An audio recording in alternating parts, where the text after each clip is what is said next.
നമ്മൾ എത്ര വലിയ നിസ്കാരക്കാരാണെങ്കിലും ശരി, എത്ര വലിയ നോമ്പുകാരാണെങ്കിലും ശരി, ആർക്കാണ് നമ്മുടെ നിസ്കാരം വേണ്ടത്?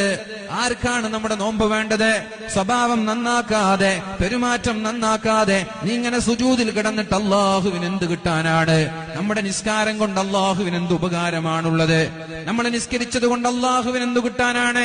അതുകൊണ്ടാണ് പ്രിയപ്പെട്ടവരെ, അള്ളാഹുവിന്റെ സൃഷ്ടികളോട് മാന്യമായി പെരുമാറണം. അവരെ വെറുപ്പിക്കരുത്, അവരെ ചതിക്കരുത്, അവരെ വേദനിപ്പിക്കരുത് എന്നാണ് നിരന്തരമായി പരിശുദ്ധ ഹബീബും അള്ളാഹുവും നമ്മോട് ഉണർത്തിക്കൊണ്ടേയിരിക്കുന്നത്.